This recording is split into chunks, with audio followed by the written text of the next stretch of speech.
Hello and welcome back.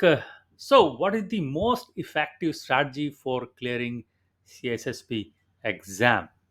If you are someone who is struggling with this question in your mind, you should definitely watch this video till the end. So, let's get started. So, I'll give you in this video, I will share with you step by step strategy and three most important things that you should keep in your mind and one important trick. All right, so here is the step by step strategy. Step 1 is understand the exam format and content. CSSP does not test your technical capability, but it tests your how you can think about different scenarios in a corporate setup. All right, so you should understand the format of the exam. That's the first strategy. And step 2 is identify your strength and weaknesses. As I said earlier in the last video, CISSP or information security is vast. One person cannot have those skill. All right, so identify what are your strengths and what are your weaknesses. Like when I uh, appeared for CSSP exam, my background was in network security and system admin, so I did not have any experience on the coding side, right? So you have eighth domain where you should know a bit about software development. All right, so you identify what are the strength areas you have and where you need to focus more. Okay, focus more on your weaknesses and you will uh, get the grip on the exam content. Step 3 is create a study plan based on your weaknesses. Create a study plan. If you study for 2 3 hours every day for 3 months, you will be able to clear it very easily. All right, step 4 is gather study materials. All right, so it can be very overwhelmed for you when you see everybody talks about, oh, it's very difficult, it's one of the toughest exam. All right, so don't get bogged down by that. Don't try to uh, get all the study material first. First go through some book, and then if you find a new topic which you do not understand, then get new study materials and you will able to master that. And step 5 is study consistently and efficiently. All right, step 6, take practice exams. There are thousands of practice exams available online.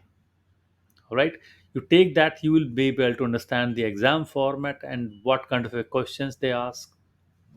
And step 7 is review and revise. So when you keep on revising, when you keep on reviewing the content, and when you understand the format of the question, how they ask, what they ask, right, then you will be able to uh, get the grip on the content. And step 8 is on the exam day, because you have studied so hard, so don't do much that day. Just relax, uh, and take a good sleep. And because it's a 6-hour exam and you have 250 questions. So you must be relaxed. You must be relaxed for this exam. If you are stressed out though, so then it could be very difficult to sit for 6 hours. All right. And in between also, you can, in between the exam, you can take breaks. All right. So it's a complete strategy. So let's look at three important things. So one important thing is that keep in mind that information security is vast. Okay.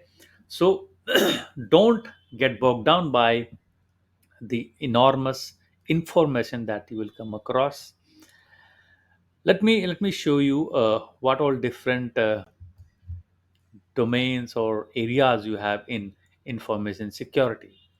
So as you can see, you have governance where you implement policies, procedures, and you have security architecture, different kind of a security architecture.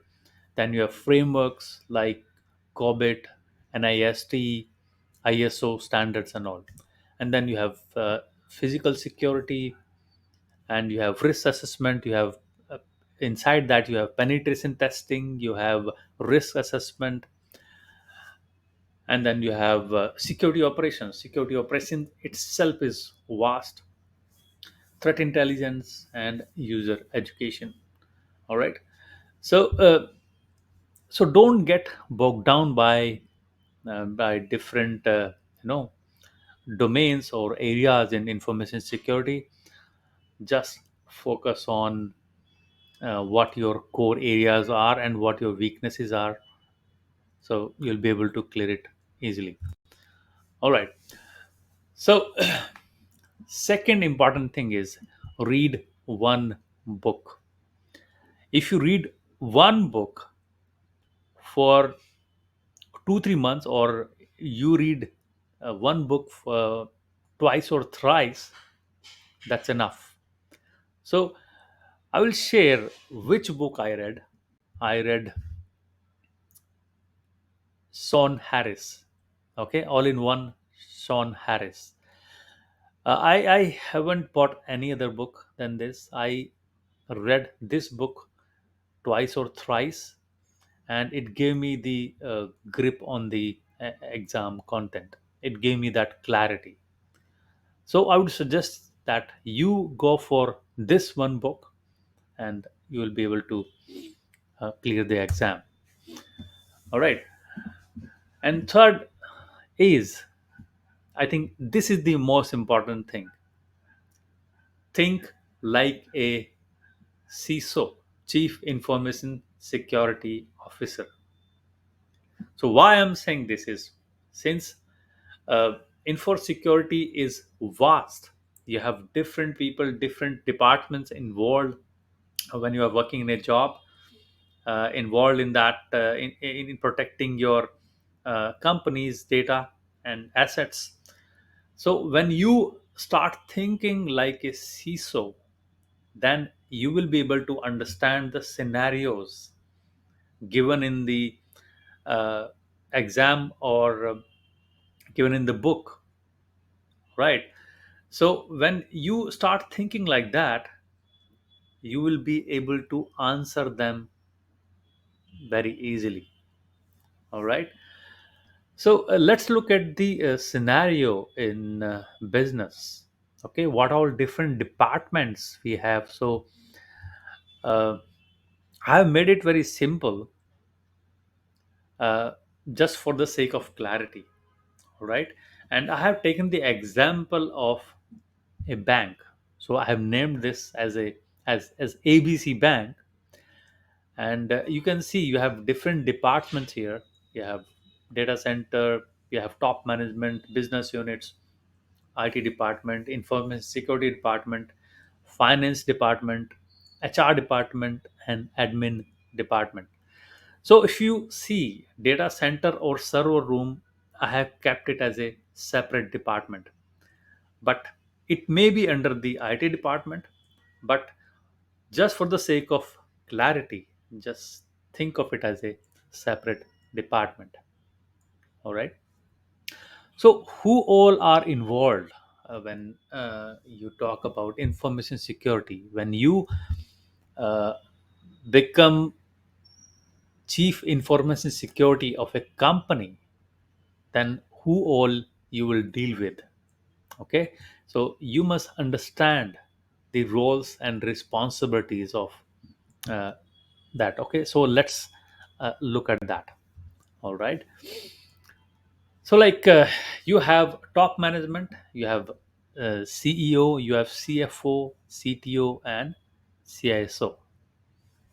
You have different business units. Like we have taken this example of a bank. Uh, we could have a different business unit like online banking, credit card, or loans. So these are different business units. And in IT department, you have network team, you have system admin, you have software development team, and in information security and risk department, you have CISO, you have pen testers, you have security analyst, and in support functions, you have HR, finance, and admin. So you might be thinking, why I'm talking about all these roles? Because, guys, security is not the responsibility of only CISO. It's a responsibility of the complete company. Every individual in the company is responsible for managing or taking care of the responsibility. Every one of the employee. All right. So thank you for watching this video. Hope you like this video. If you like this video, then comment, subscribe, share with your friends, and I will see you in the next video. Thank you. Bye bye.